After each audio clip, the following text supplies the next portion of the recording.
Hi everyone, today Diana and I will be discussing the 3 articles assigned in the Native Americans discussion. There are 3 articles. The first article is by Michael Green and it focuses on the moral and ethical issues of using Native American images in advertising, highlighting how it strips away their humanity and respect.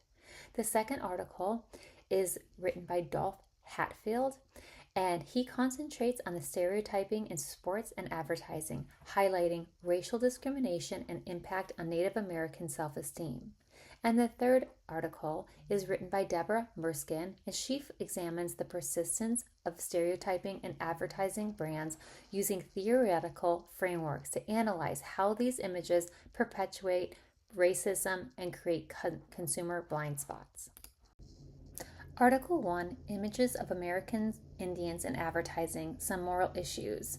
Green highlights the problem of the ethical and moral issues in advertising today. He states that the problem are the ethical issues of using Native American images in advertising. He highlights the 3 savage stereotypes: the noble savage, the civilized savage, and the bloodthirsty savage. Advertisers use them as themes to get back to nature, be enlightened, and sports teams use them as bloodthirsty mascots. These stereotypes are not only inaccurate, but are harmful to the Native Americans' moral standing. Green states that these concepts deny that they are human beings. These portrayals have ethical implications, contributing to the marginalization and dehumanization of Native American communities. Green calls for advertisers to recognize their moral responsibility in shaping public perceptions and to move away from such stereotypes. The 3 central stereotypes that Green identifies are the noble savage, which is closer to nature, pure. The noble savage is portrayed as living in harmony with nature. Think natural, wholesome, and healthy. Next is the civilized savage. They are seen as enlightened. They are redeemable, teachable, suggest that Native Americans can be assimilated into Western culture. Next is the bloodthirsty savage. They are depicted as fierce, predatory, and cultureless, an uncultured savage. Green pointed out that the civilized savage and the bloodthirsty savage stereotypes both include the need to become civilized. He states that using such stereotypes is morally unacceptable and denies the concept that Native Americans are human beings. Why are these stereotypes so harmful? Green pointed out the importance of culture in human existence and the ethical implications of how it is represented. Green pointed out some main points. Culture is presented as how humans realize their humanity. A human needs understanding of its culture. Images show Native Americans lacking culture and are perceived as savages without morals. Each generation transmits its accomplishments, experience, and knowledge to the next. This process of refinement and modification leads to the evolution of culture. A big misconception is that groups with different cultures have no culture. In the following slides, we will look at how stereotypes have been used inappropriately in advertising. Unfortunately, we can't play the ads in presenter mode on PowerPoint, but I do encourage you to go back and click the ad because they're good and relevant, and they show the stereotypes quite well. This first ad example is quite recent. The Dior Sauvage ad was released in August 2019 and was canceled just the next month in September 2019 due to backlash over its depiction of Native American culture. This aligns closely with the ethical concerns and moral arguments presented in Green's article on the representation of Native Americans in advertising. Even the name of the cologne, Sauvage, which translates to savage, further compounded this issue, linking Native American culture to a derogatory term. The next ad is from 1976, an advertisement for Mazola margarine with Native American imagery and the phrase, "You call it corn, we call it maize." This ad minimizes the Native American culture and agriculture knowledge and highlights a mass-produced product for civilized use. Green argues that ads like these are harmful as they simplify and misrepresent Native American culture, reducing them to marketing tools. In this next example, it is of the bloodthirsty savage. Green pointed out that the bloodthirsty savage stereotype highlighted that because Native Americans had a different culture, it was assumed they had no culture. In this 20th century Winchester ad, a Native American was depicted in traditional attire with a rifle.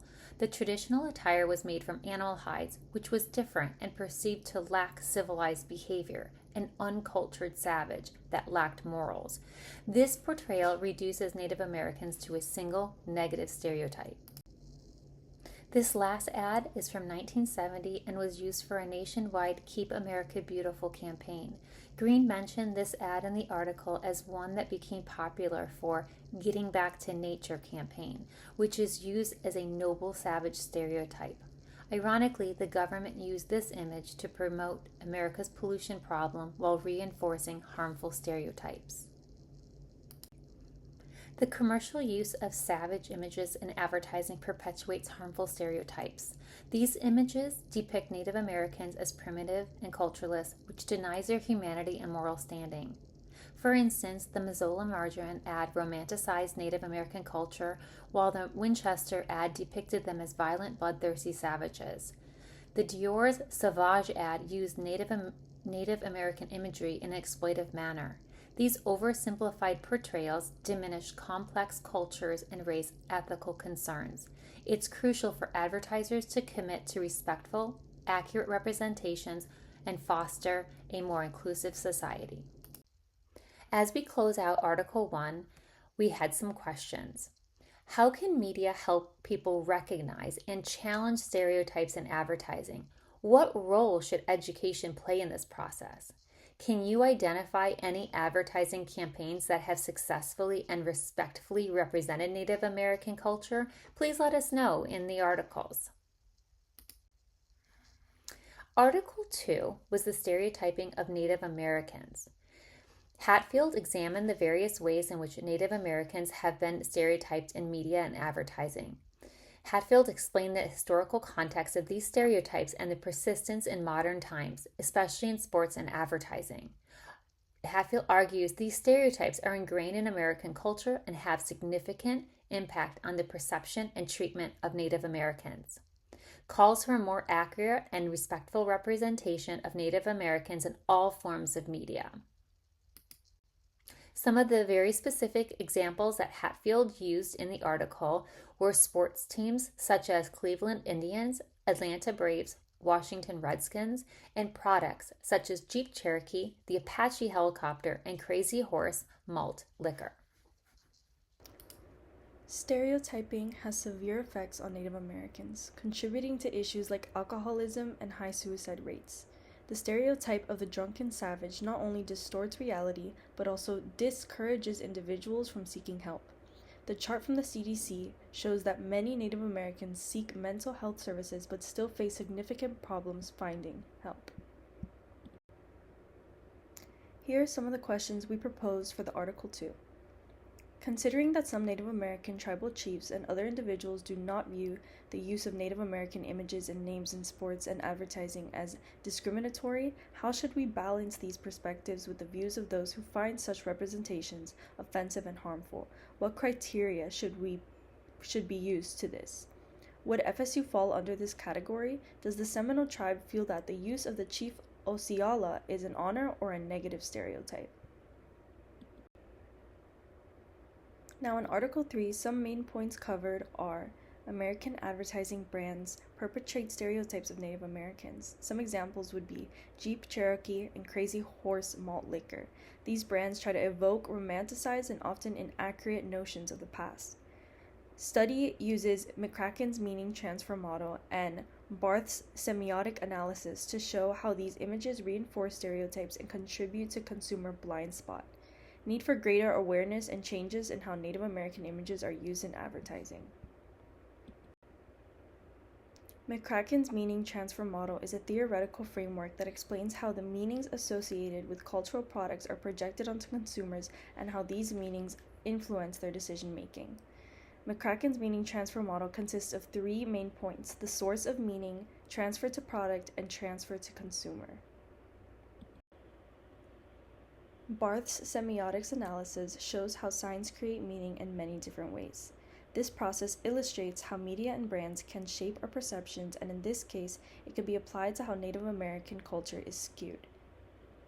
The 5 main points are signifier and signified, denotation and connotation, myth, cultural codes, and reader's interpretation. These stereotypes are examined in Article 3, but also prominent in Article 1, including that of a noble savage. Noble but primitive, ads use Native American imagery to sell products, such as the Dior ad. A civilizable savage can be civilized through assimilation. A bloodthirsty savage depicts Native Americans as violent and barbaric, often used as mascots. And an Indian princess, exotic, noble, and pure, submissive and eager to assimilate to Western culture, and this stereotype reduces their complex identities to simplistic and often sexualized images. Here are some examples of how advertisers can negatively reflect Native American culture with this Crazy Horse malt liquor. This brand has stirred controversy by using the name and image of the renowned Lakota leader, Crazy Horse. Many Native Americans find this offensive. The advertisement has faced significant backlash for its cultural insensitivity and for perpetuating harmful stereotypes about Native Americans. Moreover, using Crazy Horse's image to promote alcohol is particularly problematic, considering his historical opposition to alcohol and its devastating effects on his community. The use of Native American imagery in advertising can lead to cultural appropriation, as elements of their culture are used without permission or respect. Advertisements like Crazy Horse malt liquor reinforce harmful stereotypes of Native Americans as wild and aggressive, negatively impacting public perception and self-identity of Native communities. Advertisers have a responsibility to avoid such stereotypes and to represent Native American cultures accurately and respectfully. Promoting positive representation, advertisers should strive to promote positive and accurate representations of Native American cultures, working in collaboration with Native communities to ensure authenticity and respect. Here's another example of a brand that misappropriates Native American culture. The Land O'Lakes Maiden is a negative stereotype because it simplifies and romanticizes Native American culture, reducing it to a single and idealized image. This imagery is for commercial gain and perpetuates outdated stereotypes. But luckily, Land O'Lakes has updated their branding and they no longer use this idealized image. Brands are slowly starting to change. For instance, as we previously discussed, Land O'Lakes has removed Native American imagery from their advertising. Other brands have also updated their practices to be more culturally sensitive. And some of the questions we decided to ask for reflective purposes on Article 3 are the following. How do everyday objects and cultural narratives act as nonverbal articulations of racism? And what are some current examples that show societal attitudes toward Native Americans? In what ways do these objects misrepresent Native American culture? And how do they shape and influence Western perceptions of it? How can advertisers be more mindful of this representation to avoid perpetuating stereotypes?